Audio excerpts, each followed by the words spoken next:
सरकार करत आहे त्याचा निषेध करण्यासाठी इथे जमलेलो आहोत। हे सरकार शेतकरी विरोधी आहे। या कालच्या ज्या विधानसभेच्या निवडणुका झाल्या त्या निवडणुकीपूर्वी शेतकऱ्यांच्यासाठी अनेक आश्वासनं दिली। कर्जमाफीचं महत्त्वाचं आश्वासन या महायुतीने आपल्या जाहीरनाम्यात दिलं होतं, परंतु बहुमताने निवडून आल्यानंतर आता ते कर्जमाफी करण्यासाठी टाळाटाळ करत आहेत। किंबहुना त्यांचे मंत्री, महायुती सरकारमधले मंत्री सांगतायत की आम्ही अशा प्रकारचं आश्वासनच दिलं नाही। ही क्रूर चेष्टा शेतकऱ्यांची आहे।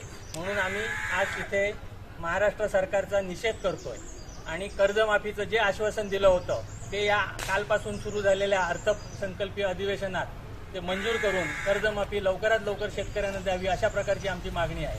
दुसरी महत्त्वाची मागणी आमची अशी आहे की पीक विमा जो आहे तो पीक विमा दरवर्षी शेतकऱ्यांना वेळेवर दिला जात नाही। त्याचे निकष आहेत ते निकष असे चुकीचे आहेत की हा विमा जो आहे तो शेतकऱ्यांसाठी आहे की इन्शुरन्स कंपन्यांच्या भल्यासाठी सरकारने सुरू केला आहे, अशा प्रकारची शंका शेतकऱ्यांना येते आणि सर्वसामान्य जनतेला येते।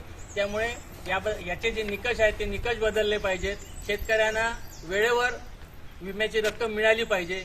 ही विम्याची रक्कम वेळेवर न मिळण्याचं महत्त्वाचं कारण आहे की या विम्या हप्त्यातला जो सहभाग केंद्र सरकारचा आणि राज्य सरकारचा आहे ते राज्य सरकार आणि केंद्र सरकार वेळेवर हे आपला हप्ता भरत नसल्यामुळे शेतकऱ्यांना हे वेळेवर पैसे मिळत नाही। एका बाजूला शेतकऱ्यांच्या हिताचं काम करणारं सरकार म्हणायचं आणि शेतकऱ्यांच्या विम्याची रक्कम सुद्धा हप्ता जो आहे तो वेळेवर भरायचा नाही, त्याच्यामुळे शेतकऱ्यांना वेळेवर विम्याची रक्कम मिळत नाही।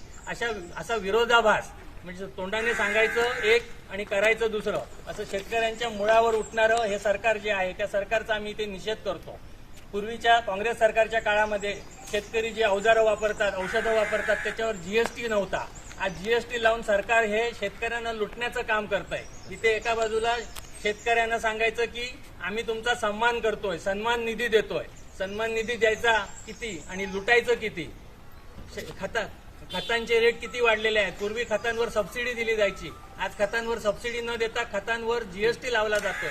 हे फार क्रूरपणे शेतकऱ्यांची निर्दयी चेष्टा केलेली आहे, त्याचा आम्ही इथे निषेध करतोय। त्याचप्रमाणे गेली अनेक वर्ष शेतकऱ्यांची मागणी आहे, काजू पीक शेतकऱ्यांची मागणी आहे की काजूला हमी भाव द्या।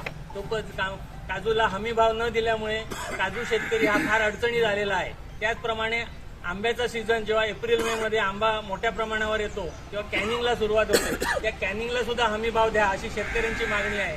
ती मागणी या अर्थसंकल्पीय अधिवेशनामध्ये मांडून यासाठी बजेट हे करावं अशी आमची मागणी आहे। त्याच्यानंतर जे शेतकरी वेळेवर कर्ज भरतात त्यांना प्रोत्साहनपर अनुदान देण्याचं महाविकास आघाडी सरकारच्या काळामध्ये जाहीर झालं होतं। ते हे नवीन सरकार महायुतीचं आल्यानंतर आणि पुन्हा 2.5 वर्षानंतर हे पुन्हा बहुमताने आले, परंतु 50,000 रुपये प्रोत्साहनपर निधी जो रेग्युलर कर्ज भरणारे शेतकरी आहेत त्यांना देण्याचं जे मान्य केलं होतं ते अजून दिलं गेलेलं नाही। त्यामुळे शेतकरी विरोधी सरकार जे आहे त्याचा आम्ही इथे निषेध करतोय।